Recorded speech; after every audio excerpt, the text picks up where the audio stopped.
Aggression unleashed. One time for the sickos. I'm all elite with the game from the get-go. Ain't full of no stardust, I'm a real nightmare, bruh. You can meet me at the crossroads.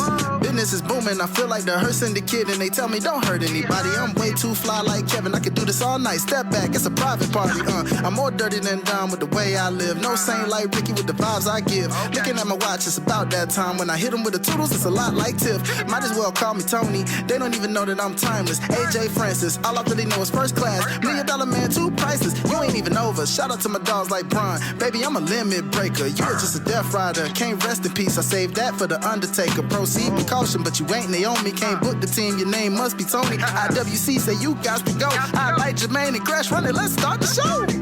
Cool kids step to the front. Cool kids, too sweet sign for the click. Gotta give the people what they want. Gotta get eradicate quick. Yeah, I'm like Seth with the outfits. Coming in hot, too live on your outlets. Running these streets like the prophets. Thank God for the new day, can't stop it. Jay Uso with the yeet. Eat, sleep, flex, and repeat. Whole new swag with a price on the tag like Javon on the young OG. Better recognize on the mouthpiece. See the power level gotta increase. Bringing content on the daily. Feeling like Gresham unleashed. Greetings and salutations, ladies and gentlemen, boys and girls, non-binary pals, baby mamas, baby daddies, and everybody in between. Welcome back to the Gresham Unleashed podcast. This is episode 123 of the show that brings you the good vibes to the best of our abilities. Joining you as always is the voice that does the most, the purveyor of mischief, Gresh. And joining me as always is one of my guys, one of my main mans representing the Sucio Boys Sports podcast and brand in general. He is the giant of the family, Mr. Jermaine. What up, y'all?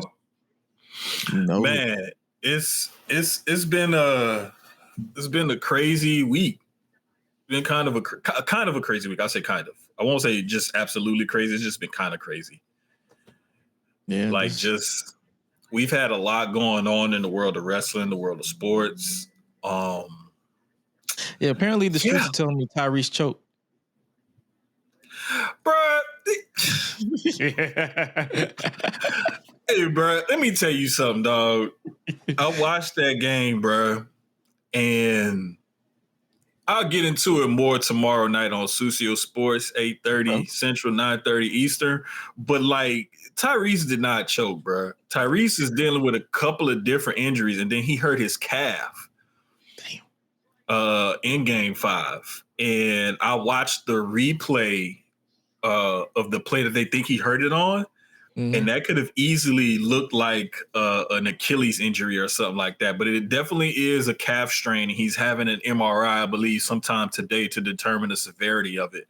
But he said, if I can walk, I'm playing in Game 6. So, hey man. We're gonna see. I just had to throw that in there because I'm like, you know, people like to always have their own opinions, but because I actually watched because I didn't watch the game. I actually caught the highlights during my break, and I'm like, oh, okay, got you. I'm like, it looked fine to me. Like everybody, I feel like everybody's probably over exaggerating like always, but hey, exactly. Man, Game 6, like, are we feeling like the pace is gonna go down if Tyrese doesn't play? I feel like they're going down whether he plays or not. Okay. To be perfectly honest with you. And if he was healthy or not, I think that was going down because my prediction was Thunder in 6. So I gotta stick with my prediction. I can't falter. You know what I'm saying? I can't switch it up now. Like we done came this far, Thunder up 3-2 games. I can't switch it up now. I definitely feel the same way. I feel like it's gonna be Game 6. So we ain't getting no Game 7. And if we do, it's a miracle. I put it to you like this: if it does go to if the Pacers can find a way to force a Game 7, Thunder still winning in 7. Yeah. So either way, this is the Thunder's season. So, hey, man. Oh yeah, for sure. Yeah, I had to throw that in there because I just thought about that. I was like, yeah, I did catch that because I think what's annoying me about the playoffs, the reason why I keep missing is because they spacing them out too much. And it's annoying. It's annoying. I'm like, I'd be like, oh, okay, it's a game. They're like, no, it's tomorrow. I'm like, God damn it. And then when tomorrow come, I get busy. So I can't watch it. So, bro, let me tell you, bro, like I hate the way they do it, and it's all because of the TV schedule and stuff, right? And it's just, gosh, bro, it should be every other day, and then maybe give 2 days in between if you have a travel day, something like that. But with like 2 and 3 days in between, and they're playing at the same venue, like I can't stand. They could be back to I back. really can't It could stand. be literally 2 days in a row if they stay, especially if they staying put. Unless it's something where they're worried about them going out to party and they're exhausted, then I can understand it a little bit. But come on, I'm ready for this season to be over so we can start the road to football. So, but We shall see. we shall see. Well, speaking of things that we shall see, apparently AEW is getting sued. AEW and Jon Moxley. Buddy. Oh, buddy. You did read the article, man, right? that when I saw that, bruh, here's the thing. Was Mox wrong for doing what he did? Yes, because that guy was not a performer, part of the show, part of their crew. He's part of the actual media company, the production company that AEW contracts out and hires. So he's not an AEW employee or, one of the extras or nothing like that. And, typically security or medical personnel and all of that kind of stuff, all the ancillary people that normally take bumps and stuff, they're extras that they bring in or they're employees of the company. So there's an explicit understanding that, yes, you're going to take some bumps and you're going to do this, you're going to do that, blah, blah, blah. This person was not a part of that. Nope. So for that, I will say he has a valid argument and a leg to stand on. As far as like the whole validity of his claims and everything, I can't speak neither here nor there whether or not, I don't want to say like, no, he didn't have those kind of injuries or he didn't need that kind of surgery or whatever. I never want to speak ill of anyone's pain or suffering or anything like that. But it just seems like there is some validity to his argument. How much of it is valid, that's for the courts to decide. Also, you have to look at it like we don't know his prior health history. Like you never know if all it took was that little shove to force his body to break down. Because I've seen people literally get injured off of a freak accident from a little nudge. Like their whole elbow just gives out, or they hold like they stand up wrong, or they stand up too quick and they back break, or they back pops and they're out of commission for a whole week. Like that's the reason why I wasn't a part of the entourage who was like dismissing, like, oh, you pussy, oh, you a wimp. Like this, that was just a little shove. That wasn't even a real push. It was more like a nudge. So that's why I said, bro, like I can't like you never want, because like me, perfect example, when you say, you've seen people get hurt on random things, bro. I used to have really bad back spasms, and sometimes they'll still come and go, but not nearly as intense or as bad as they used to be. And I remember like tying my shoe one time. I remember I was carrying a TV upstairs. It was at this townhome we used to live in. And I went to put the TV down. And mind you, I picked it up out of the truck, walked inside, walked up the stairs carrying this TV, right? And I went to put it down. After I put it down, I went to stand back up. That's when my back just locked up. And I've had that kind of stuff happen to me before. Like I even like bought the gel, like the foam mats or comfortable mats or whatever for my kitchen. So when I'm in there cooking or prepping or whatever, like I don't have to stand on that tile floor, and my knees still hurt. That tendonitis will still flare. It won't be as bad, but damn it, if it don't still flare up on me, bro, like I'll have to come in here. Like I'm in my room right now, and I promise it's taking everything in me not to just put my feet up on this ottoman and kick back. But I know if I do that, I'm gonna get too comfortable. I ain't trying to fall asleep. And then you're gonna fall asleep in the middle of the show. We're gonna be like, God damn, we're only an hour in. Bruh.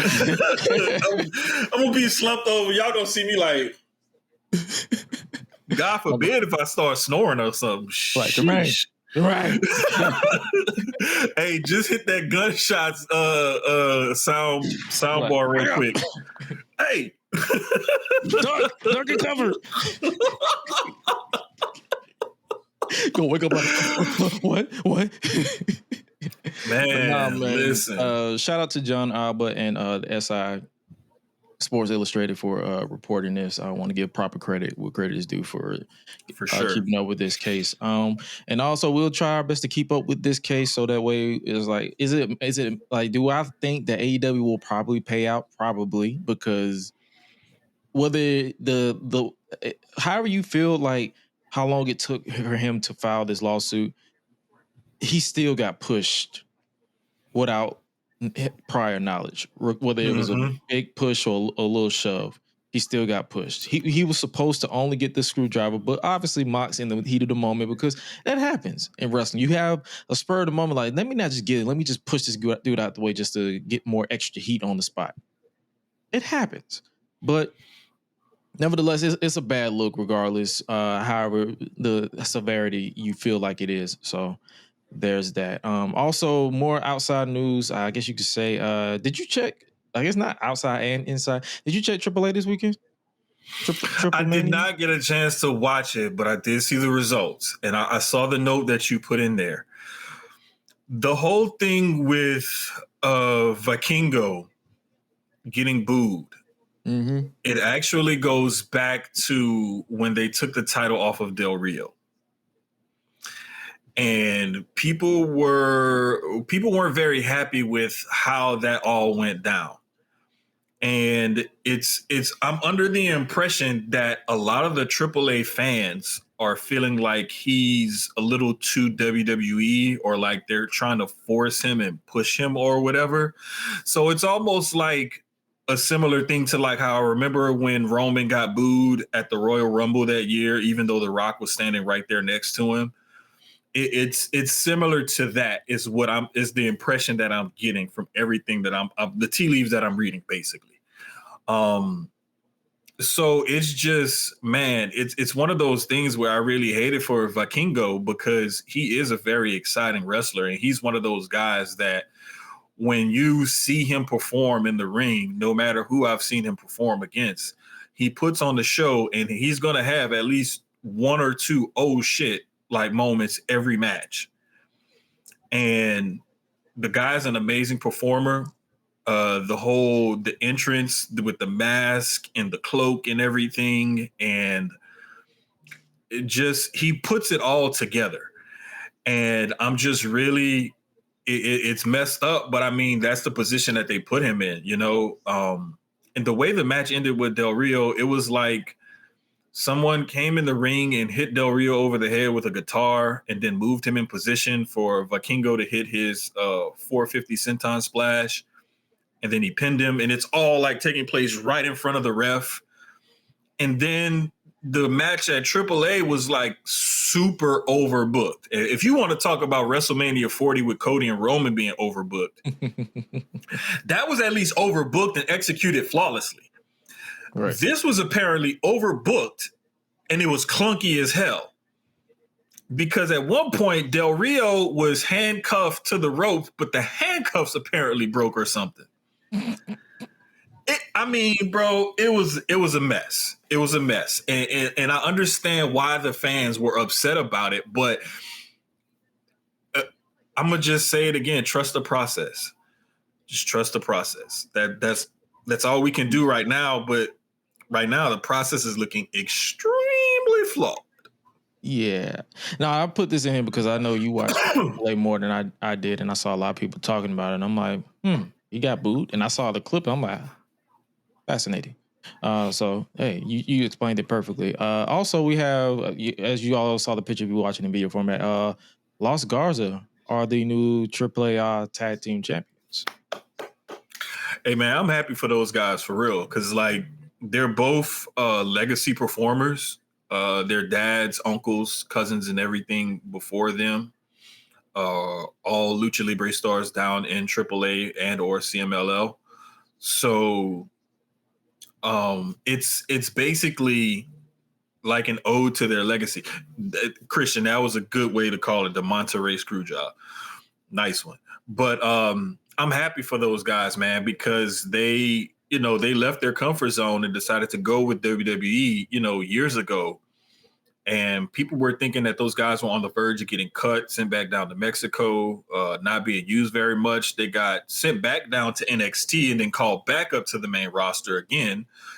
And they've been performing very well. And there was even teasing the breakup with Berto beefing with Santos.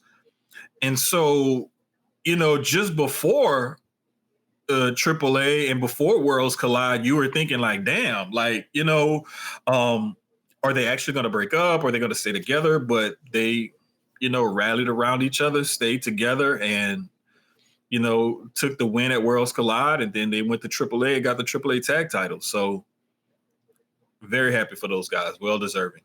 Oh yeah, it's going to be fascinating to see how they look on WWE TV with the belts. Are they going to let them? Well, I'm pretty sure they are, because they own the company. So there's that.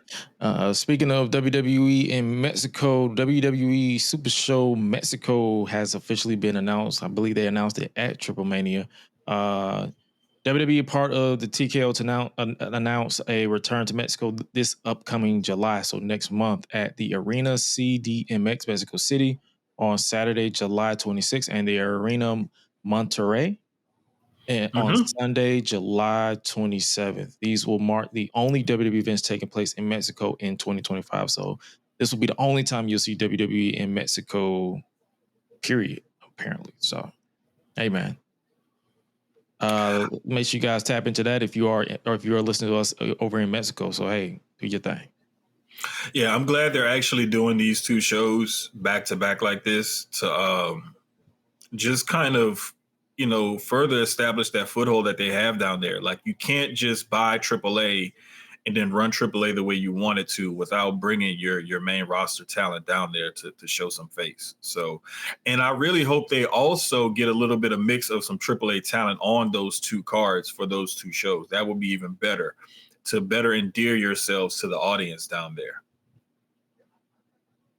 Indeed. So, hey, man, AAA, that's your feel for AAA news on today's episode. Damien, I guess you got something to say. Mr. Iguana won't probably be at the show after what he said about NXT. What did he say about NXT? So the rumor is that he has a little heat on him, because he was saying something about how they want him to go straight to the main roster. They don't want him to go down to NXT. So, I mean, why wouldn't you want him to go to the main roster? Why would you put him in NXT? Like, the guy, their people are looking for merch and everything. Like, they're buying his shirt. They're wanting the Layeska puppet and everything. Like, when you get somebody like that creates that kind of buzz and starts to move that kind of merch, you put him on the main roster, because that's the best use of their talent and taking advantage of the momentum that he's built up by making his appearance and doing what he did. So I don't get the heat that he would have. The only reason why I would say maybe they have heat on him is the way he worded it or said it, but nothing that I can remember reading personally or recall says that it would be anything heat worthy. So if he does have heat, I guess it's just backstage heat and jealousy, and that's normal in the wrestling business. That's normal. That's everywhere. They'll be all right. Fight him if you want. Exactly. Speaking of fights, we have the continuation of the King and Queen of the Ring tournaments over on SmackDown. You had Jade Cargill and Alexa Bliss qualify or advance, to the semifinals. How are we feeling about the tournament so far? I'm loving the way it's setting up. I really am. Because it's not as, on the men's and women's side, it's not as like predetermined as you would think.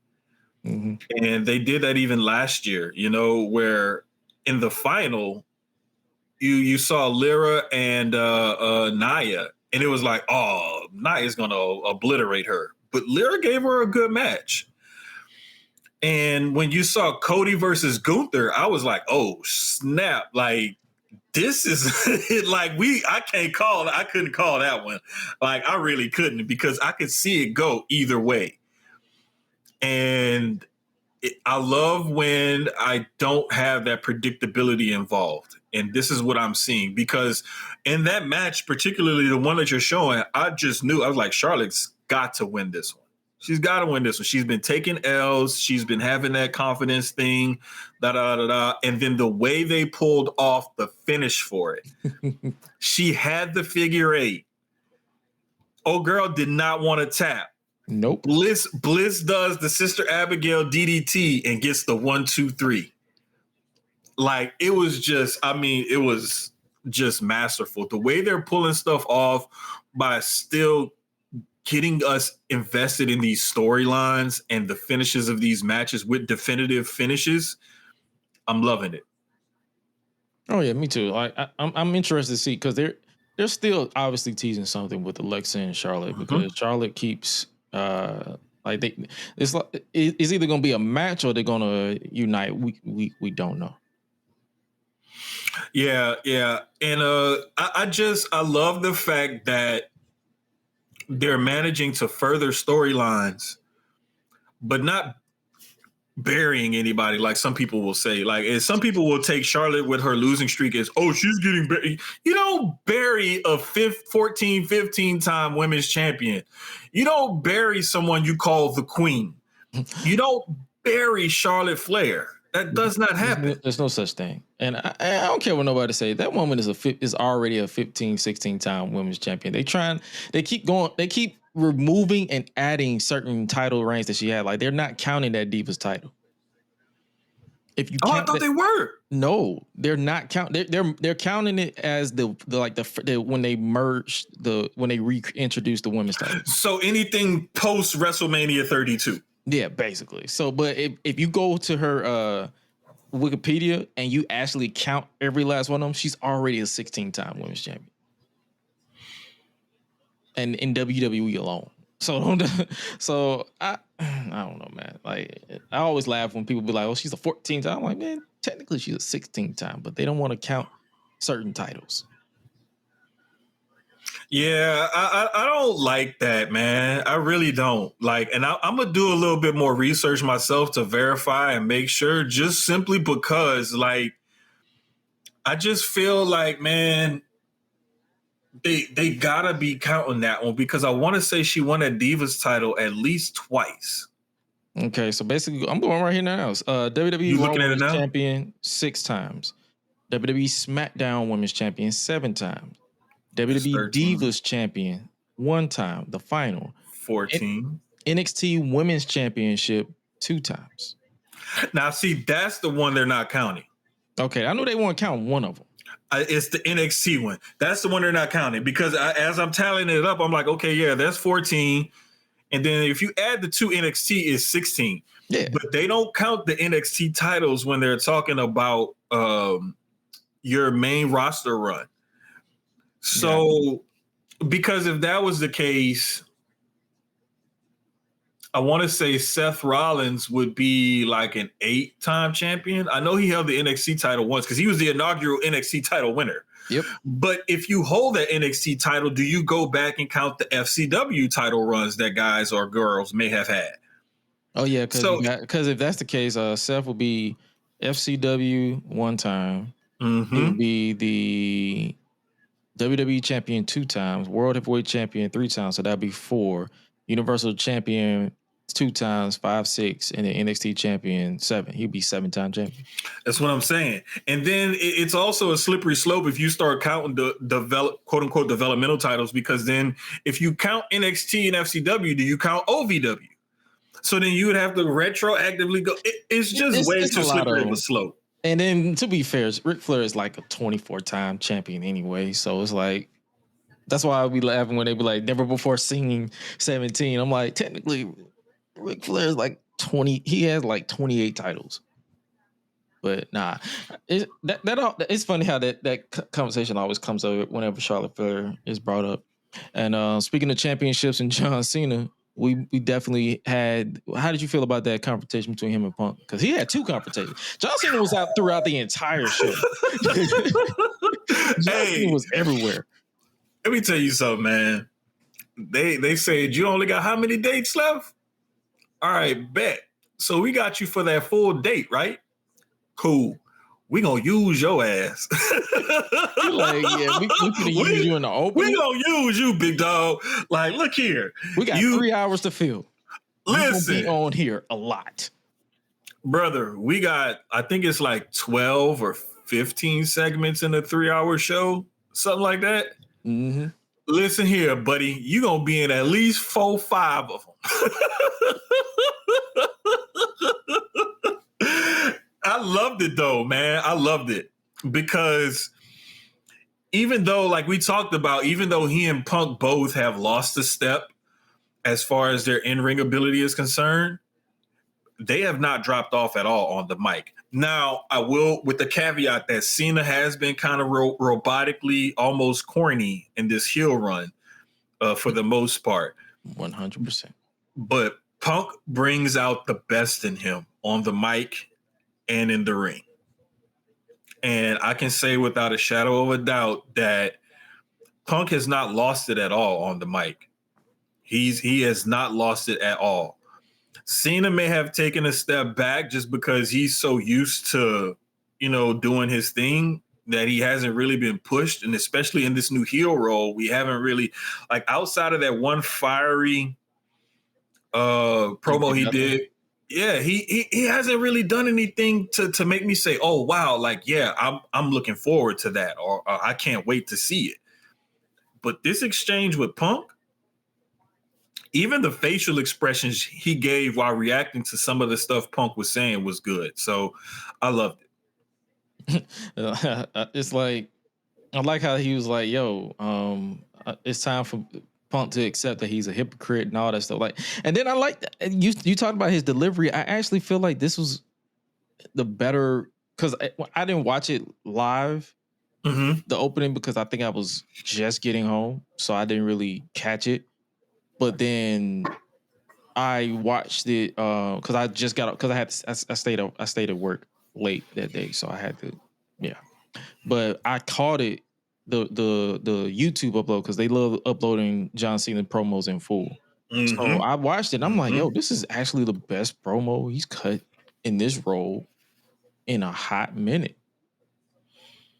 He has, and I loved it simply because you could feel his emotion. And when a wrestler cuts a good promo, they not only captivate you with their words, but if you can see and feel that emotion, if they can, like, I was taught something a while back that writing, when you write, is basically a transference of feeling. And to me, I find cutting promos is the same thing. Whether you're writing or you're speaking or anything like that, in any type of engagement where you're putting words out, whether spoken or written, you're trying to evoke an emotion in somebody and get a feeling to come across, and you're trying to convey something. And whether or not that comes off as convincing is totally up to the performer. And Cena found a way in that promo battle with Punk on SmackDown to convince us that, yes, this is serious, and yes, we should take him serious. Facts.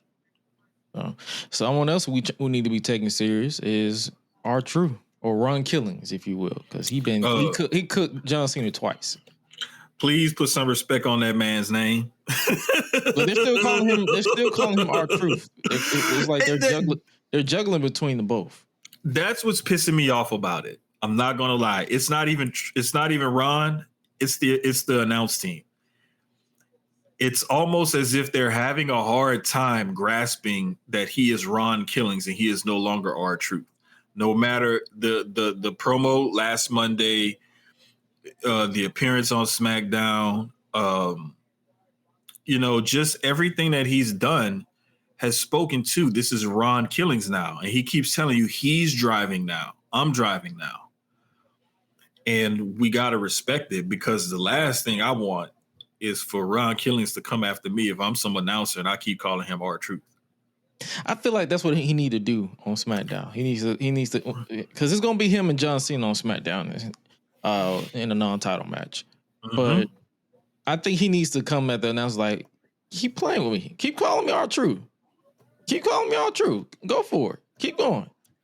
And you know what would be the most badass thing is if he does it in the middle of a match.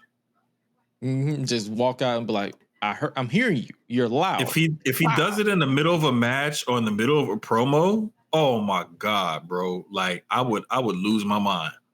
I would literally lose my mind because that would speak to the realness and the seriousness of this character, and also speak to his mental instability that he seems to be showing off with the change in character since he came back.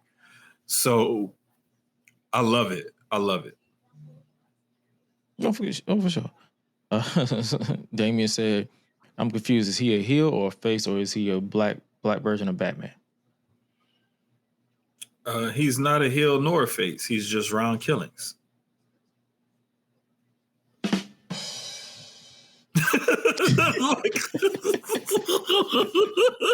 I'm using his words. Using his words. You know what I'm saying?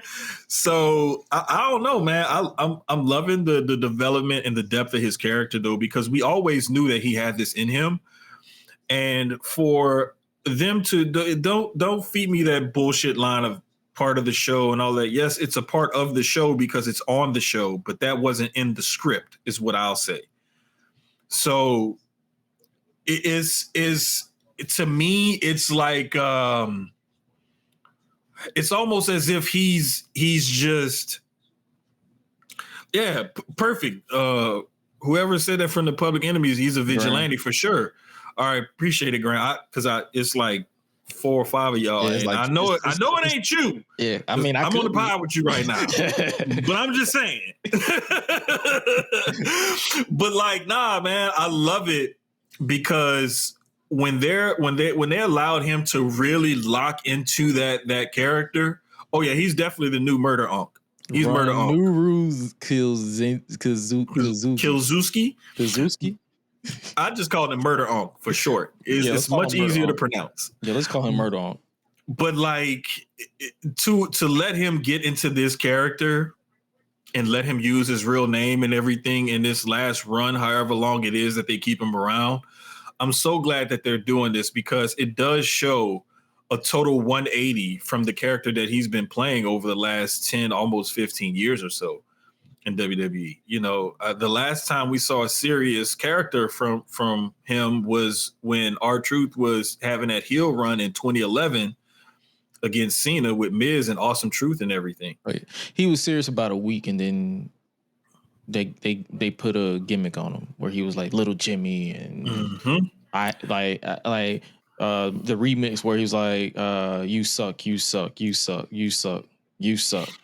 As soon as the Little Jimmy stuff started, that's when you saw the character change. And I want to say that was like late 20. That was after Survivor Series when they had the tag team match against Rock and Cena. It was after that. Like, that's when you saw more of that fun-loving, goofy, you know, my bad, y'all, you know, when you saw all of that. And that was it. Like, after that, he was stuck with that character for the next 10, 15 years. Oh, yeah, for sure. But, I mean, the cool thing about it is that he always found a way to entertain, no matter what. So whatever it was that they put him in or they had him do, he always found a way to entertain us. Do you guys feel like they're redoing CM Punk's title reign switch up with Cena? Yes and no. It's very similar to the whole Summer of Punk, I'm leaving with the title type of thing. And I'm glad that Punk pointed that out and said that, you know, you're trying to be me now. And I'm so glad that he pointed that out and he made Cena come back, you know, like we're going to go at it, but I'm going to force you to pull from deep to like say like, hey, how you going to combat this, you know?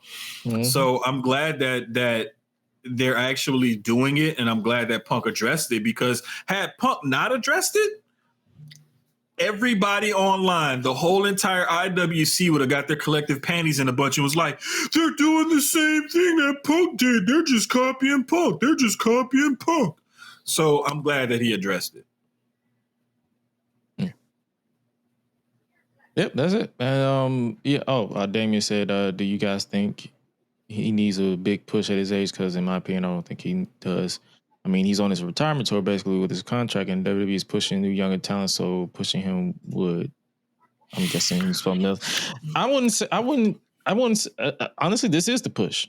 Like the retirement tour to me is a push. So if I'm pretty sure Cena pushing for this. Like that's the thing. I need a lot of people to understand this retirement tour.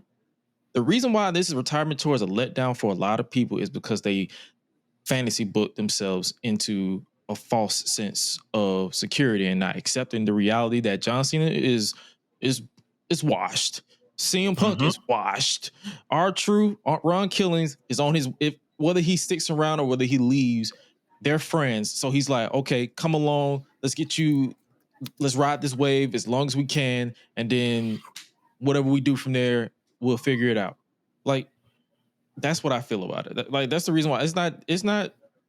And then he said, does it kind of be disrespectful to those? He said, so WWE's pushing new younger talent, so pushing him would kind of be disrespectful to those who actually deserve the big push. Nigga, my brother, we're in the summer of Goldberg, so they don't care. Man, they don't give a fuck about. They don't give a fuck about disrespect. That's a Triple H thing. Goldberg. We're gonna get. Trust me, we're gonna get to him. But listen, like we talking about, Cena is 48 right now. Punk gonna be 47 in October. Yeah. Like, Roman just turned 40. Yeah. Jay about to be 40. Yeah. Gunther's like 38 or 39, I believe. Cody's around the same age. Yeah. Like, we got these guys right now while they're hot and while they're on top, while they're moving merch and they have the people invested and interested. Strike while the iron's hot. But if we need to get rid of age at this point. Thank you. The only way age should come into play is if you physically cannot move. If you can physically still go and still cook, and this might make me sound like a hypocrite because I be knocking like people like Chris Jericho's and all these people because of their age.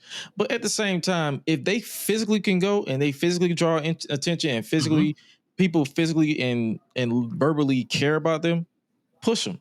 But I would say never push them over your younger talent. Give your younger talent the rub.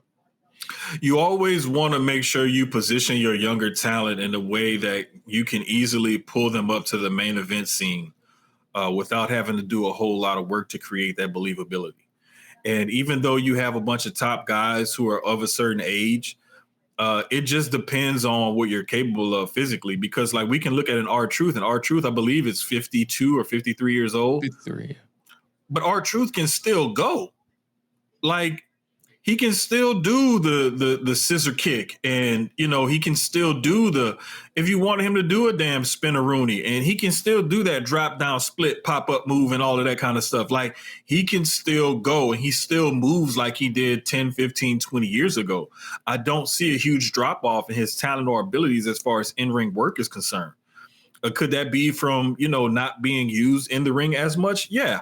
But at the same time, look at this man's physical condition and stuff. Like he's a cyborg, and it's why they say R-Truth is actually 187 years old, because you like he looks almost he physically he looks in better condition now than what he did a long time ago. He looks in way better shape now than what he did a long time ago. And you can't say that about a lot of guys, because you look at a Jericho, and even though Jericho is way older, Jericho can't move like he used to. Punk can't. Cena can't. A lot of these guys just simply can't move like they used to. But then you look at a guy like an R-Truth. He can still move. You look at a guy like a Randy Orton. Randy Orton is in his mid-40s, and he still looks pretty good. He's changed his body type and put on like 40, 50 more pounds. But I mean, as far as like certain, move sets and certain things that you're used to seeing Randy do, like that power slam, that apron, the draping DDT, catching these RKOs literally out of nowhere. Like Randy can still do all of that. Yeah. Vintage Randy Orton. Vintage. They like to throw that in there. That's a Coleism. That's definitely a Coleism. Because Michael Cole is famous. That's like his favorite thing to say, like vintage, vintage, vintage, vintage.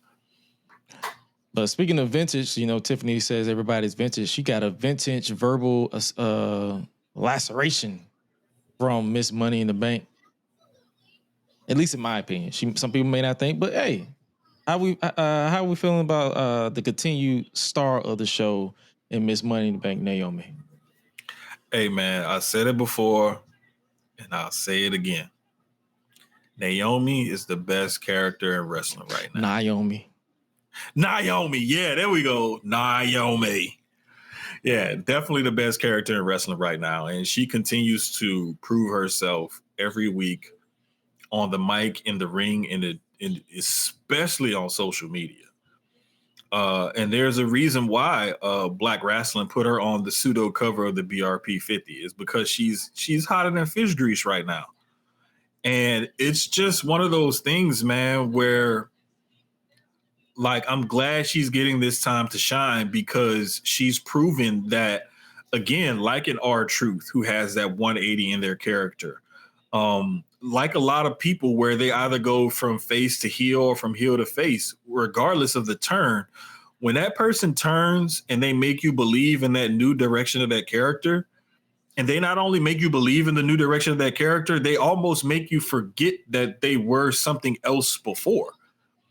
And it's like, damn, like Naomi was just like smiling, happy-go-lucky and blah, blah, blah, blah, blah. She was like that before she left. She was like that when she came back to the company. But this like psycho single black female character, like obsessive compulsive, almost bipolar in a sense, like type of character that she's playing, bro, like you got to give it to her. Like she is, every time she's in a segment involved with anything with anybody, she steals the show. I know what they need to stop doing though is putting Tiffany with Nia. I'm over that, man. Oh, bro. I don't know. Yeah, man. But another match that we're building towards is Solo Sikoa versus Jacob Fatu. Because Jacob came out, cut a promo for the first time since screwing Solo over out of Money in the Bank. And Solo basically, I'm guessing he's delusional. He said, you know what? I'm going to give you 1 week. I'm gonna forgive you. And all you have to do is say those 4 words. I love you, Solo. And then you had Jeff Cobb in the background looking like a bug in glasses. Bro, what was that? I have no idea. I'm like, brother. At one point, I was like, is that really him? Or is that like one of them cutout things? Because he wasn't moving. No. And the glasses went from like above his eyebrows to like at his nose. Like they were like huge. They was covered. He looked like a Disney character. Them Disney bug characters where they look like they finna go take off flying with the goggles. That's what he looked like. Like he definitely looked like something from A Bug's Life or something like that. Like I was like, and at one point I'm like, okay, is that really like a cutout or is that him? And I was like, wait a minute, they could have a fill-in, a stunt double or something because that was him. That the depth of that shot over Solo's shoulder, like it just looked like kind of odd, like the placement of it and everything. Like I know you want to get him in that shot. And I know you want to make it seem like he's got Solo's back and he's standing over his shoulder and everything. But I mean, could y'all have come up with a better shot? The placement of the light too was bad because the light was directly under him. So it's like it wasn't a glare of a light. It was literally like right here. A spotlight. But the thing is like, and you know this from production and stuff. When you have different spotlights and things like that, it can create a different depth if you're trying to capture something else in that same camera shot. It was literally this. Yeah. Now, cut off the light in your room and do that again, and then watch how that changes everything, and watch how the title over your right shoulder starts to look when you change the lighting and the. See what I'm saying? That title looks way further away now that it's dimly lit and the spotlight is on your face. Taking it. Oh, settle the score. Oh,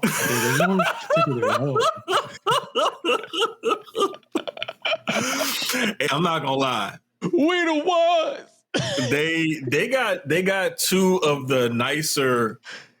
Now look how close that title looks in a well lit room. Yep. But I mean, it is what it is. I love that they're building towards this and they're not just rushing into it.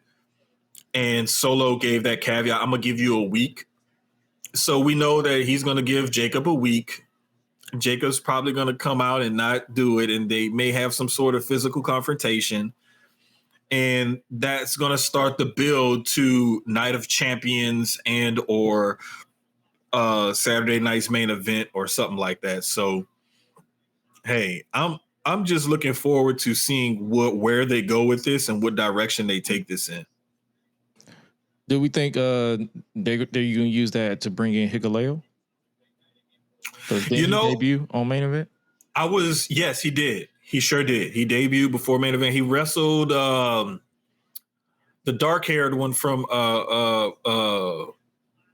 gosh, I can't even think of their names right now.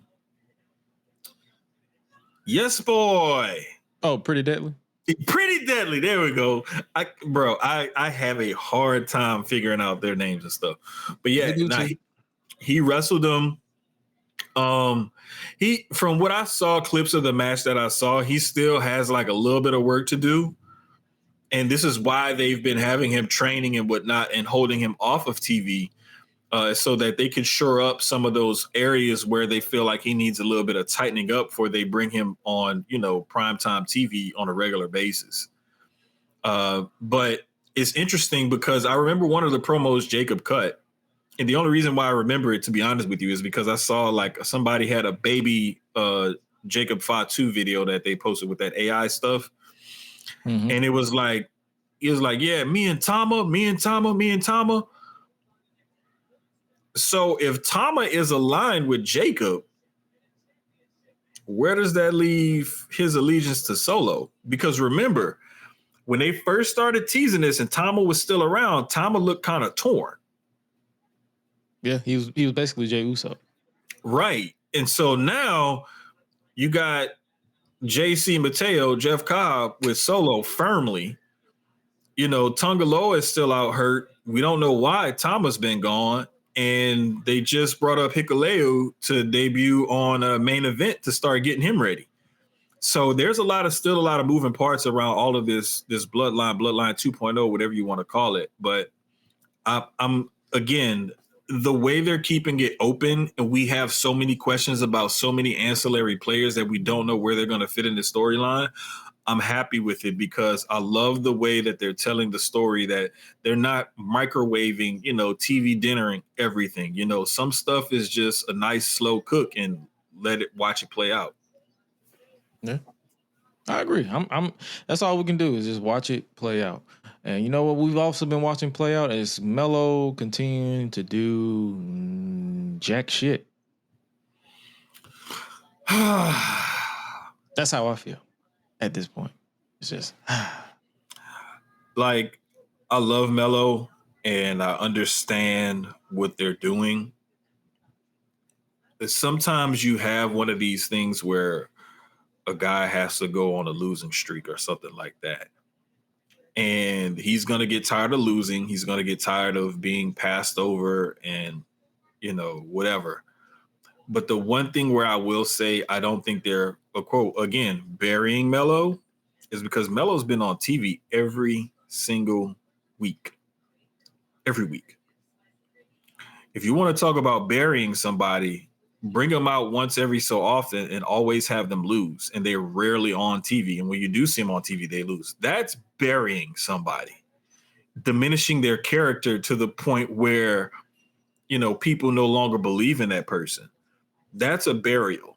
what they're doing with Melo is not a burial because he's getting way too much TV time and actually getting matches. Even though he's losing them, he's getting matches. And then he's getting showcased in those matches. It's not like he's getting squashed in these matches. He's getting some offense in. He's making himself look like a viable opponent or somebody who could actually win that match. So I don't think that they're burying him. I just think that they're going through the motions until they find the right time to like go ahead and give him that push and send him in that direction that they obviously saw him in, making him the first pick of SmackDown when they did the draft.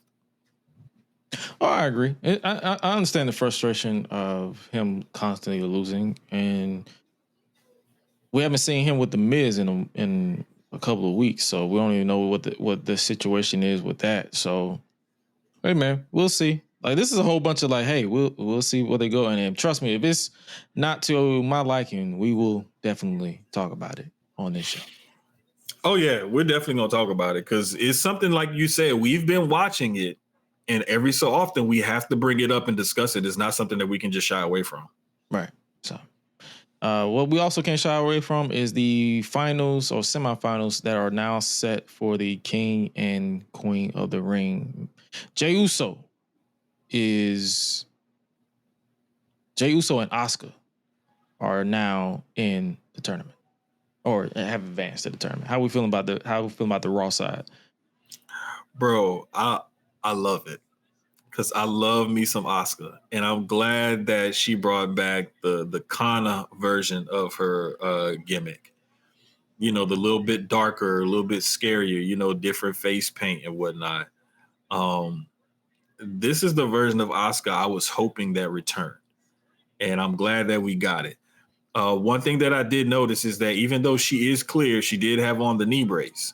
Mm-hmm. And not only was she wearing the knee brace, but she was also almost exclusively using the left leg for kicks. She wasn't using that right leg with the brace.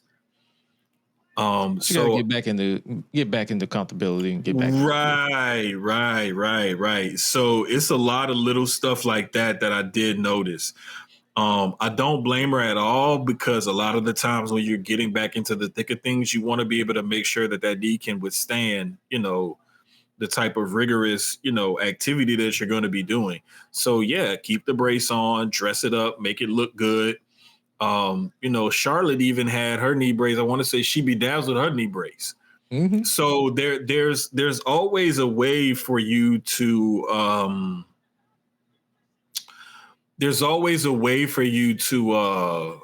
like kind of show them some love. You know what I'm saying? Yep. And I'm just glad that they actually have, like, they're giving her the type of, you know, notoriety and type of wins that she needs coming back, because you want to reestablish her as that ass-kicking badass, you know? Mm-hmm. I love the fact that they're going to have Jey Uso versus Cody next week, because a really good, you know, top babyface versus top babyface, and these guys are clearly babyfaces. There's no ifs, ands, buts about it. But when you have two guys that are as over as the both of them are going against each other, the fans win. And I'm not just talking about the hardcore fans, because the hardcore fans may hate it. The IWC may hate it. I don't care what they think. They're looking at printing money. And the best way you print money is if you have these two guys go against each other and you have Cody come out and save Jey before their matchup next week to say, no, I want this guy to be at 100%. I don't want him to take an L like that. I don't want him to get beat up like that. When you have them shaking hands and Cody's raising his hands like you have in this graphic here, if you're, you know, listening to us, you know, just imagine this. But it says something about they're not afraid to go there. And sometimes with wrestling companies, I think that they're afraid that if they put two of their bigger stars, baby faces or heels, against each other, that somebody's going to lose momentum or somebody's going to lose out or miss out or whatever it is. And it's like, no, neither one of these guys is going to lose momentum, because after that match, guaranteed, they're going to shake hands. They're going to still be boys after that match or whatever. And, or we may get, you know, the heels coming and attacking them. Some people say they see. Like I've seen fantasy booking. Some people say Jey Uso's gonna turn heel. Cody, I side-eyeing him. He might turn heel. I'm like, I'm kind of glad y'all are not booking these shows. Bro, listen. Let me tell you something. I'm really glad a lot of people don't book this stuff because I've sat back and scrolled social media. I've read some things on different websites, and I even one time, bro, and I promise I will stay away from Reddit because I think Reddit is like the most subculture of the IWC sometimes. Well, that is horrible. It gets like they scraping the bottom of the barrel of the loony bin sometimes over there. Like I thought some Facebook wrestling takes were bad, brother. If you think Facebook and Twitter or whatever social media platform you think those takes are bad, put them on steroids, and that's Reddit. But I'm so glad that y'all don't have the pencil because y'all, I mean, just the way that y'all think and your logic and stuff like that. And I know. I've been told this a lot of times, Jermaine. Everybody can't use logic like that. Everybody doesn't apply it like that. You know, we want to fantasy book stuff, and it's not always going to sound like it's going to make perfect sense. And I'm like, it should sound like it's making some sense. And some of the stuff that these people say as far as their fantasy booking makes absolutely no sense. Sound like if you want your fantasy booking to make sense, there's this wonderful game. I don't know. I can't say it's wonderful, but there's this game, WWE 2K25. Have fun. Fantasy book away. You can be your own GM. You can have your own roster and everything. You can set it up the way you want it to. You can put titles on whoever you want to. You can have whatever match you want to. You can even make Cody and Jay come out dancing like the Bellas if you felt like it. Like, go ahead, buy the game, and do your thing. But please, for the love of all that is professional wrestling, stop inundating us with your stupid shit. The visual of Cody and Jay doing the Bella twin twirl is kind of crazy. Because I'm not going to hold you. If they do it, they at least respectfully and pause in advance. They got something to shake back there. Come on. I'm just saying. Bruh, you are killing me, dog. I'm just saying. Like, have you saw Nikki Bella last week when she did the tour? I'm like, just like when they said Oscar basically hit the rear view. That was a rear preview. That was a sneak peek. That was the scenes before the feature presentation in the movie theater. It was just a snippet. Don't do my girl like that, man. Don't do my girl like that. You know how I feel about Oscar. Don't do my girl like that. I'm just saying. And then you got the Bella Twins doing the twirl. I'm like, what are you twirling? Ice cream? What are we doing? We're twirling ice cream up here. Like, what is going on? Hey, like, you twirling like the McDonald's machine, the McFlurry? Listen, if we need anybody in WWE to do that twirl, I need to see Bayley and Naomi as a tag team. I need to see Bayley, Naomi, Jada Parker. Yes. Lash Legend. Lash Legend. Yes, sir. Yeah. Yes, sir. See, because I'm not even gonna go there. Cause see, you're trying to make me go there. I'm not gonna break down booty size and shape, cuppage, and all of that kind of. I'm not. Gonna we're not doing that. We're not gonna do that. No, we're not gonna do that. We're gonna Nikki Blackheart too. Anyway, we have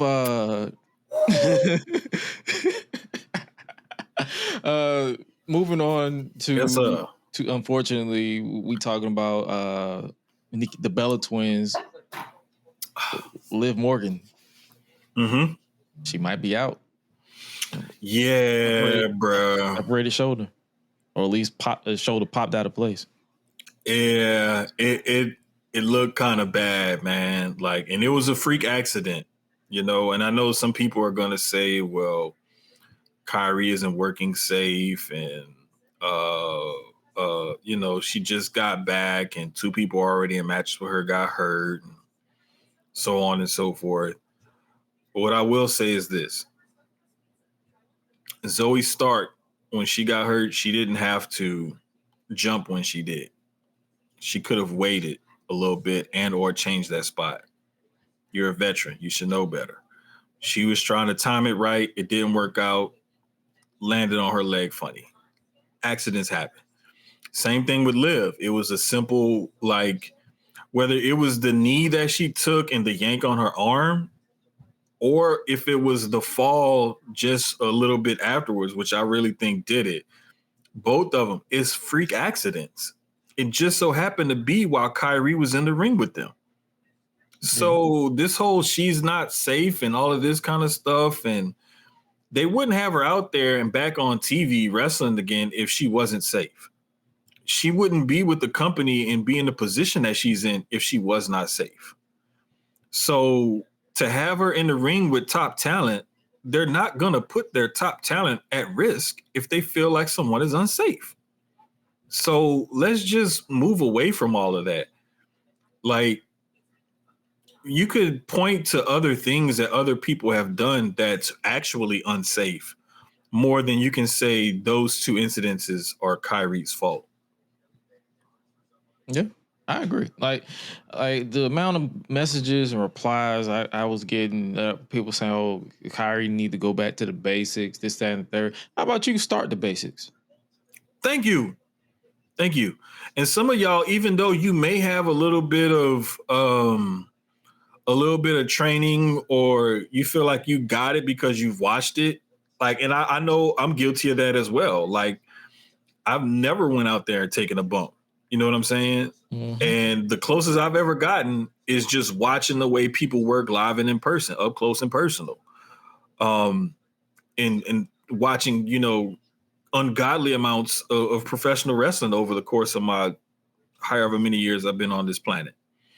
But let's not act like we're experts, you know. And if the company, their coworkers, and people like that aren't blaming them and they have no ill will towards them, then we shouldn't either. Like, you need to learn how to get over yourselves a lot of the times, instead of, you know, placing blame and placing fault. Like, let's just look at this is a time for them to establish Roxanne in the Judgment Day, and for what's her name, Raquel, to maybe do something different or find a new direction for those women's tag team titles or something like that. Like, they have time in order for Liv to get back healthy and come back and make a return to the ring and develop some other storylines in and around what she was doing. Yeah. They just have to, if I were them, if it's not like major, I would just give her a sling and just have her still be on TV. Oh yeah, definitely. I would definitely sell it like I'd keep her out for a few weeks just to make sure she's not like, because with a separated shoulder. That's what I mean. Basically, like, wait, I'm not saying immediately, but I'm saying, okay. I'm saying, like, if it doesn't require her to be away for an extended period of time, like, keep her out for a couple of weeks, and then just have her pop up with the sling, like a bedazzled sling or something, just to keep her on TV. And the reason why I say that, because I feel like it's a case in point with Stone Cold Steve Austin when he broke his neck. They kept him on TV. So that's what I'm saying. Keep them on TV. Make sure they're like, don't keep them away too long. Make sure that they're not missed. So. Man, and from what I can remember, a shoulder separation could keep you out, I think 4 to 6 weeks. 6 months, I'm sorry. Yeah, it could be as little as 2 to 3 months or as much as 6 months. It really depends on the severity of the right separation. If you have any ligament, muscle, tissue damage, or anything like that's requiring repair instead of just rehab, then yeah, you're going to be out a lot longer. But I just don't see it as it's a bad thing because Liv was like she was on fire. Mm-hmm. And I know a lot of people don't really like her for whatever reason, but I like what Liv has done because Liv came a long way from where she was to where she is now. And she's proven that she's gotten better in the ring and on the mic, no matter what people will want to say. Nobody is as crisp and as clean with everything that they do. And that's evidenced by like even CM Punk when he was at his peak. Punk was still considered somewhat sloppy of an executioner of a worker because his moves didn't always look as crisp. And that's the thing too. Oh, your moves don't look crisp. I mean, ain't that what a fight is? Nothing looks crisp. If it looks too crisp, it looks too choreographed. If it looks too choreographed, then it looks fake. Thank you. Like, you have to suspend disbelief and you have to make things look somewhat real. And there's just some people who really can do that very well, and there's some people who can't. And there's a reason why Liv was in the positions that she was in, and she's won the tag title so many times with different partners. And they had her, cash in and win Money in the Bank and all of that, and have a couple of runs with the women's world title and whatnot. Like, they're not just doing that because she's just another pretty face who has that goofy little laugh and, she wears the little booty shorts and stuff. Like, gone are the days where divas, you could just look good and be pushed. It's not like that anymore, and they don't like Liv because they low-key compare her to AJ, in my opinion. I would say that, and also the fact that a lot of the times, and I'm just going to call it for what it is, when the guys like a certain female performer, women inherently dislike her because the guys think she's hot. And no matter what that woman has done to improve herself on the mic and in the ring, there are still going to be some women who won't like her because of the attention that she gets from men. And it's like that with a ton of different female performers, and we've seen it over the years. This is just what happens in wrestling as far as fandom is concerned. Why it's like that, I can't tell you. But it is what it is. Call a spade a spade. Yeah, I'm listening to what you're saying, but then also I'm looking at the fact that you mentioned attraction, and people like Jada Parker is a good example. Jada Parker, like people see that they're like to it and they immediately go fuck her. So, and they're preying on people's downfall. So exactly, and the thing is like you can't have everything go your way or the way you want it to. Everything isn't going to be what you like, and everybody isn't going to, be the type of performer that you want them to be, or they're not going to go away simply because you don't like them. She's there for a reason, and she moves the needle. And she wouldn't be on TV and as prominently featured for as long as she has if she didn't.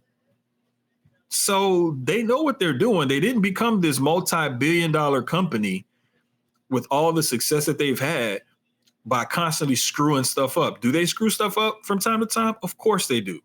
And we always tend to call them out when they screw stuff up. Liv Morgan isn't one of those things. So get over yourself. Speaking of people, niggas who need to get over themselves, and this is old ass nigga, Goldberg. He wants his last match in Atlanta, Georgia, for the World Heavyweight Championship. Goldberg, bruh, that brother was out of breath by the time he got to the ring. That nigga was out of breath by the time he got done with his kicks. Look. He limped the whole way out there. Because I believe it's that left knee, that raggedy ass knee that he got. Bruh, come on, bruh. Like, okay. Here's the thing. When people when you bow leg, right? Normally both of your legs are bowed. Rarely, if ever, have I seen a person that has one bowed leg and one straight leg unless it was due to some sort of accident, surgery, or something like that. Didn't they say he injured? He injured himself while training. Yes, several times. What the fuck? What? Oh, okay. Not just his knee, but like I think it was like a shoulder injury and something else. So this nigga's going into this match less than 100%. And at his age, he's going to be a less than 100% for at least a good 2 to 3 months. Because the older you get, the slower your body heals. Bruh, listen, we know that. We understand that. Why they don't, I don't know. But they have this thing where they want to give him his send-off. And dude is 58 years old, bruh. 58. 58, bruh. 58. Yeah. Like, come on, man. Like, bruh, like he walking out there and he limping and that one leg look bowed. And you already talked about how injured you were, but you so hard up to have that last match and that send-off. And I just got to get it out of my system. Bro, you better go get you some ice cream and fart if you want to get something out your system. Listen, I would love nothing more than for him to hit a spear right off the bat, hit a whack-ass jackhammer, because we know he ain't going to be able to hold Gunther up like that for very long. You want him to do a jackhammer with a busted shoulder? Boy, he's going to spike his head just like he did Undertaker. Listen, that's my whole point. When he's holding him up for that jackhammer, Jesus Christ, and he can't keep him up there, that's when they need to do that WrestleMania 3 spot with Terry and Andre, where Terry went to pick Andre up, and to make sure he took care of Andre, he just let Andre kind of fall on him. Have Gunther, have Goldberg just lay out, have Gunther fall on him, and have him fake the injury and everything. Have Gunther get up, give him some chops, give him a few power bombs, let Goldberg get a little bit of offensive in, maybe a punch or a kick or something with his good leg. And then have Gunther like power bomb him 2 more times, come off that top rope with that splash, and 1, 2, 3 his ass. And we could still get a typical Goldberg like 5 to 8 minute banger. This is what it's going to have to look like when you're dealing with a 58-year-old man who's obviously physically limited, and you put him in the ring with one of the best ring technicians out there. The mat is sacred. Like, come on, dog. What are we really doing here? I know what I'm going to be doing. I'm going to be it all in. Fuck all that. I'm not watching this shit. This is the one time I will be absolutely biased. Like, I'm not going to be one of them fools who have to like watch this stuff because I have a show or because I'm a part of 2 shows. Mm-hmm. I'm not interested in this shit. They took the world title off of Jey Uso for this match. Good for y'all. Give it to him. Get it out the way. Hopefully it's not a train wreck. It's going to be here in Atlanta. I'm not going to be here because no, I'm good. I'm good on that. I'm good on this. Bruh, listen.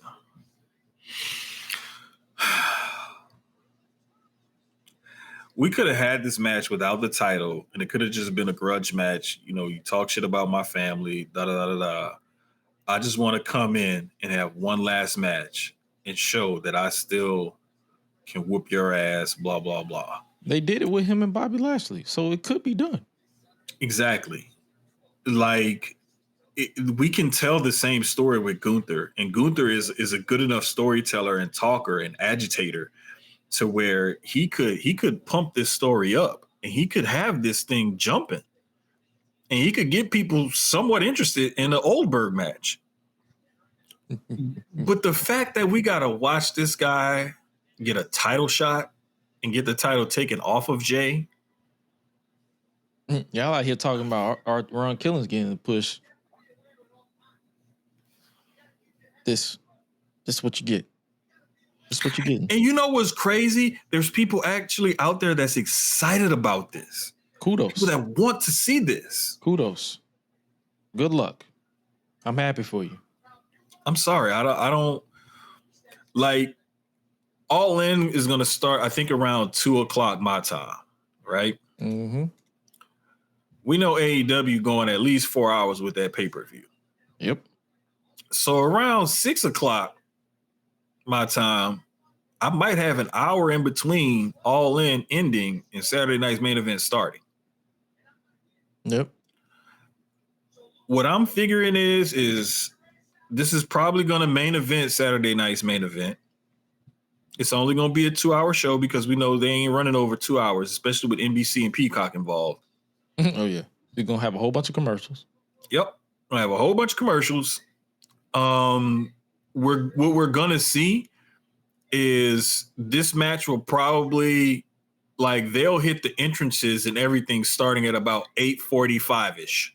Mm-hmm. And we're going to have commercials, and then we're going to have another entrance, and then we're going to have the introductions, and we're going to have about 6 to 8 minutes for this match, and then we closing the show. Yep. Hopefully you guys have fun, because even if All In ends before Saturday night's main event, I'm not watching this shit. No. I'm gonna watch it just because, like you said, we're gonna talk about it, and I like to at least know some of what I'm talking about. I'm gonna catch the highlights. I put it to you like this: even if I go somewhere or do something else and I don't watch it live, I'm gonna watch it before we get on air that following Tuesday to be able to know, like, okay, this is what I like, this is what I didn't like. Okay. And I will take your word for it. I'll take one for the team. You know me. Oh yeah, team player. He's a team player. Like, hey, Jermaine, watch this. Like on Public Enemies, Cujo is the team player for watching NXT and Dynamite when we don't want to watch it. But speaking of championships and champions, we got another match confirmed for Night of Champions. That is AJ Styles challenging Dirty Dominic Mysterio for the Intercontinental Championship. How are we feeling about this? You know, this is going to be one of those matches where we really see how far Dom has come in ring. You think they're going to take the gloves off him, or are you going to still get the same old Judgment Day shenanigans? I think we might, but I also wouldn't be surprised if we saw a change of the title. I would like to see this title stay on Dominic for a while until at least SummerSlam or maybe later.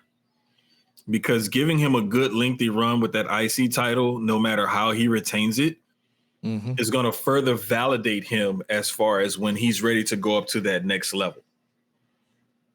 And having him winning the title the way he did and getting the pop that he did at Mania shows that people really love this kid. They really do. They want to cheer for him. He's just that chicken shit asshole of a heel to where it's like, nah, I can't root for you. But we're glad that you got your moment. And like I said, this is going to be one of those matches where the outcome, I really don't care. I just want to see how far Dom has come in the ring to be in there with a performer like an AJ Styles. Can he come up to that level? Because AJ is going to push him. Yep. Can Dominic match that move for move and intensity is what we're going to be able to see. Yeah, that's what I mean by, like, are they going to let him take the gloves off? I think so.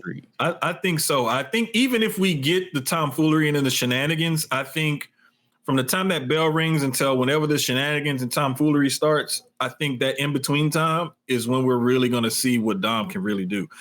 And I knew they thought highly of him when they had him wrestle Punk on those house shows when Punk first came back. Mm-hmm. That's another way we know that company really trusts him and he's a good worker.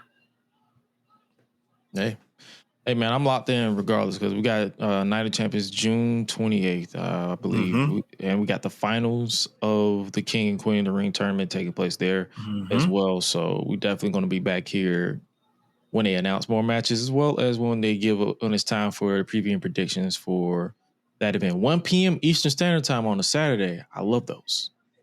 Hell yeah, because we know. Listen, brother, from 12 to like 3-ish, like I could deal with that. I could definitely deal with that. And we know they're not gonna go more than like 2.5, no more than 3 hours. You barely get 3 hours from nowadays. But the thing that I like about the way they're doing these pay-per-views, though, with the 5-match card, maybe 6, if that, is they're not oversaturating things. And while we may be upset with it not being a 6, 7, 8 match, card, at least we're getting some quality matches that mean something on Raw and on SmackDown. Yeah. And you do have these,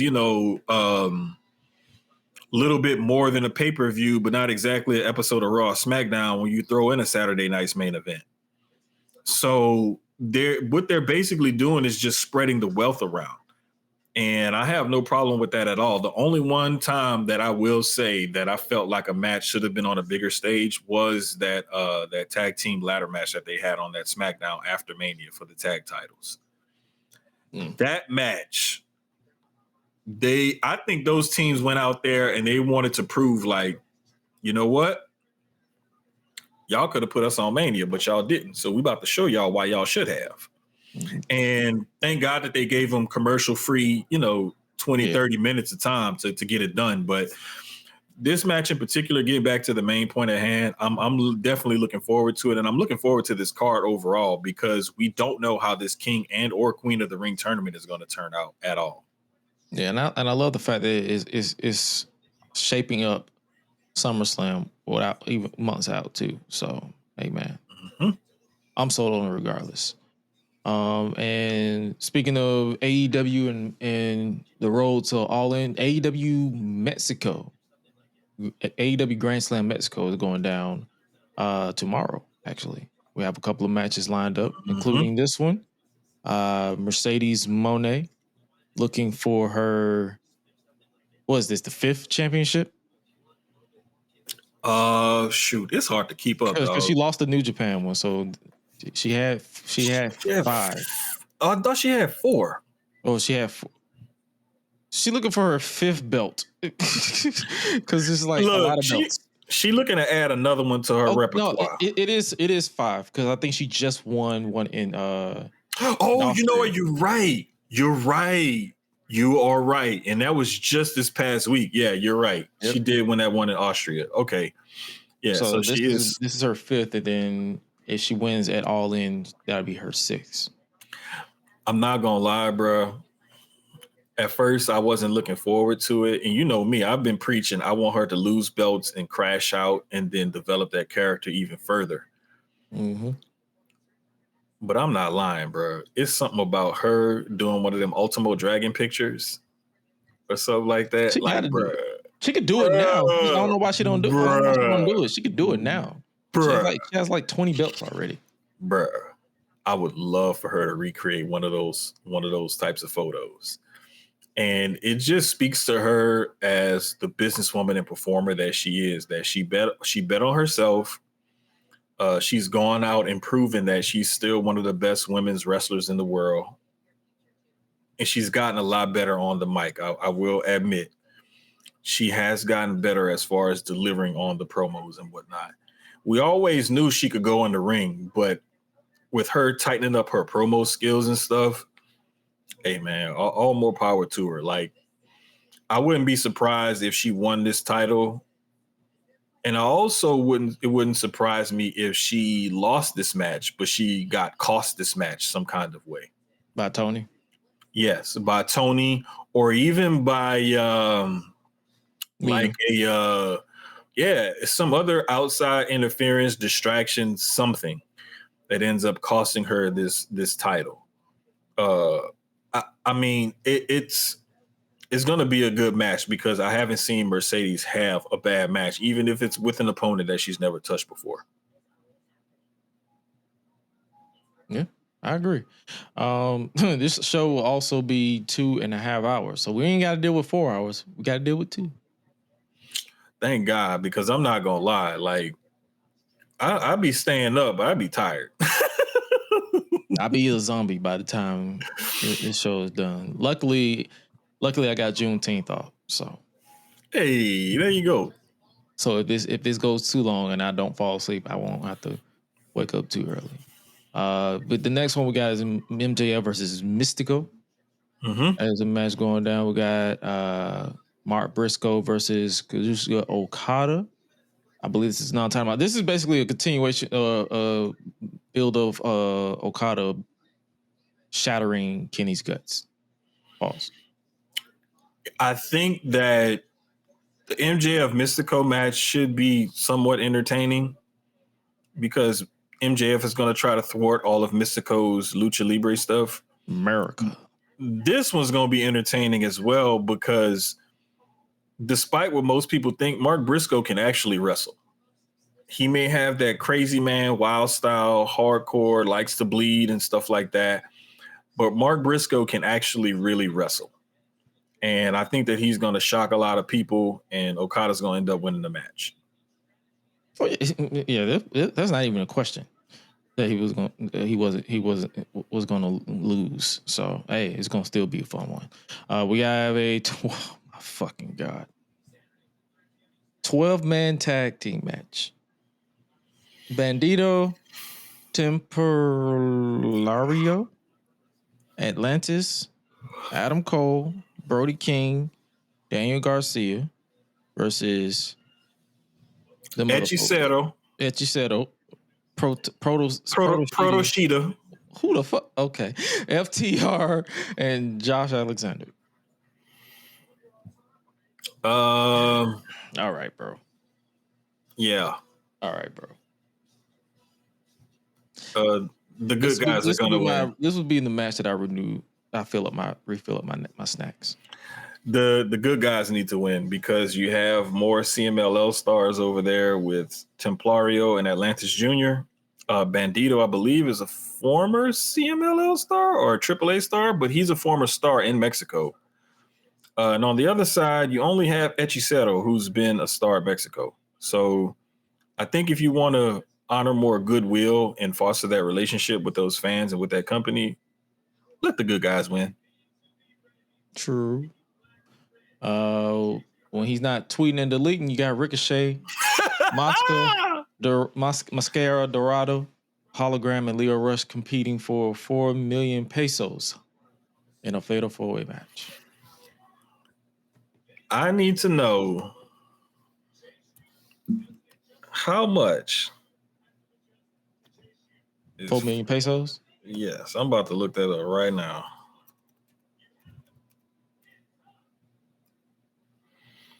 So we got hold up.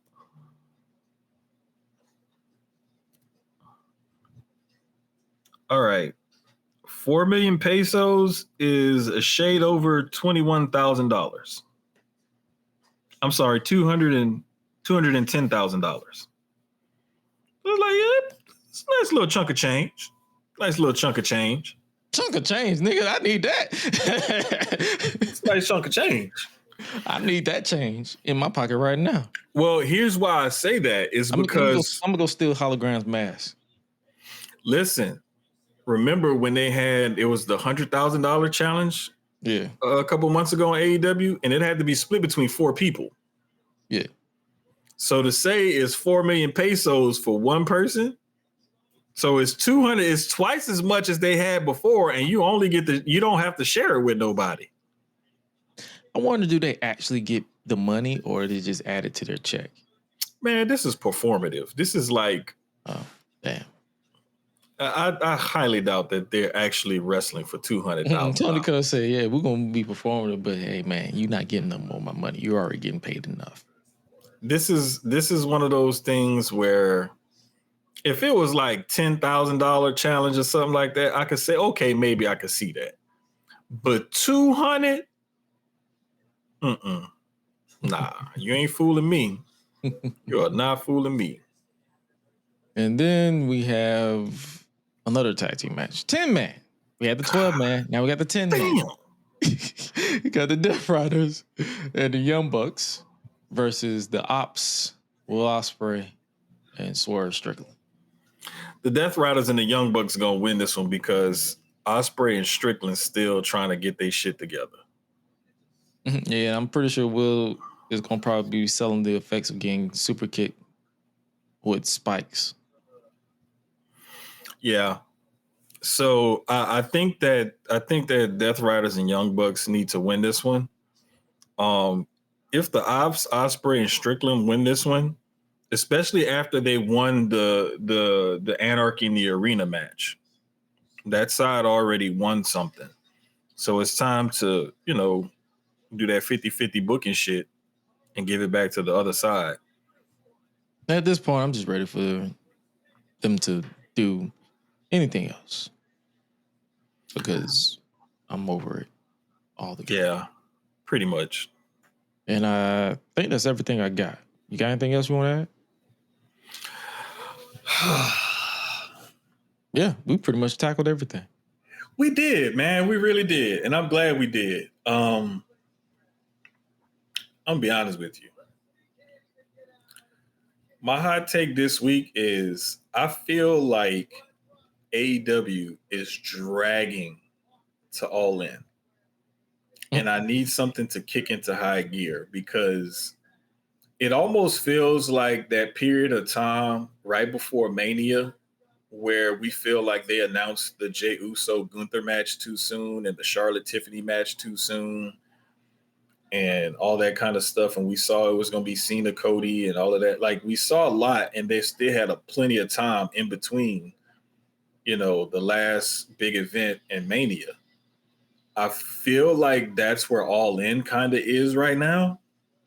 And I'm really hoping that they kick it into gear, over the next couple of weeks. That's what's up. Also, Mercedes confirmed to TMZ that she's dating the Beast Mortos. Who's about to be a lawyer. Yeah. Bro, this dude is he's one of the top luchadors that crossed over or whatever because he constantly gets TV time. You about to be a lawyer and you dating Mercedes? CEO. And the women love him because, even though, he has the little emojis over his face when he don't have his mask on, they say he's a great-looking guy. So it's like, bro, I'm happy for you, but at the same time, god damn it, dude, lose once. Yeah, can't you just take an L to seem more human? I know you're the Beast Mortos. I get that. That's your gimmick and shit. He said he is taking the L. The L is for lawyer. The L is for love. At least Mercedes isn't swerving while she drives. Remember that rumor? You know what? It could be worse. You're right. It could be worse. You're right, Gresh. It could be a lot worse. So I should be happy. I just need to stop with the jealousness or whatever you want to call it. But yeah, I should be happy. I need to stop being jealous of people who I ain't gonna meet. True. But then knowing me, I probably will meet people. So let me stop lying. The other thing is like you said, she ain't swerving while she driving. She's beasting. So she's beasting and feasting because she getting but before we get up out of here, what we got going on before we close up shop? Hey man, Susio Sports tomorrow night, 8:30 Central, 9:30 Eastern time. We're gonna give it to you real raw. Just like we always do. We're gonna cover some of the NBA finals. I got a couple of other notes and stuff that we plan on talking about, a couple other things. Some contract disputes and whatnot in the NFL, holdouts and whatnot. Update y'all on that. And just kind of looking at the way this NBA draft is shaping up, where teams are starting to have trades and trade rumors and things like that. And we already had a trade this past week in the NBA that we're going to discuss as well. So Please keep your eye out for that. Also, keep your eye out for the BRP 50. They started dropping most of the lists today. They're gonna drop some more of the lists tomorrow, and then I think they're gonna finish up on Juneteenth on Thursday, which is their actual typical recording day, which is also Juneteenth. So keep your eye out on that. I got something dropping tomorrow that I did for the BRP 50. As well as keep your eye out for Aim High on the CDB Multimedia Network. Dre also does the Dre Lax podcast, but Aim High is his mental health and fitness pod. And we did a live. If some of y'all tuned in, we appreciate y'all.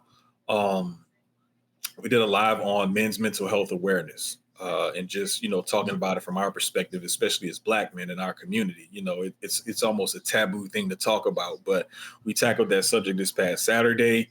I believe he's going to edit it, put it up, and put it back out sometime this week. So please just tap in with that as well. Yes, sir. And make sure you guys continue to tap into everything Gresham Lee's podcast. We're finally finalizing some stuff. Our scheduling is just all over the place, but we are finalizing some stuff for July and forward. So like 6 months into 2025, we're somewhat okay with the state of wrestling and all that stuff, but hey, we got more stuff that is going to come your way very, very soon, content wise. We appreciate y'all support. Subscribe to the podcast if you're listening in audio format.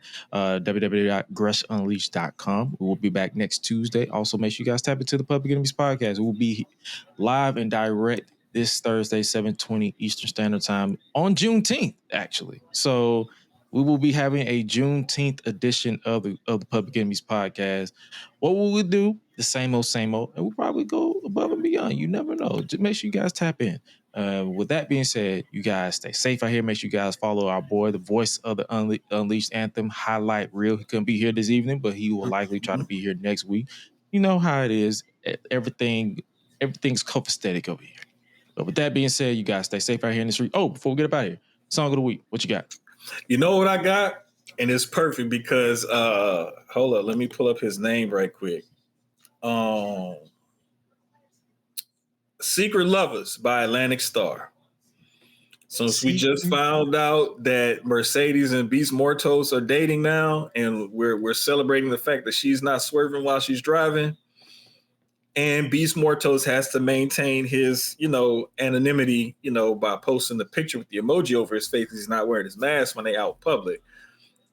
Secret Lovers and rest in peace. I believe his name is Wayne Lewis, who was the singer and song. Yeah, Wayne Lewis, singer songwriter for Atlantic Star that just passed away this past week. So that was my song of the week. My song of the week. We keep it. Might as well keep it to the love and shout out to PJ Morton with How Deep Is Your Love. Let's go with that. Ooh, nice. Let's go with that. Nice. Yo, man. We will see y'all next week. We out. Y'all be crazy.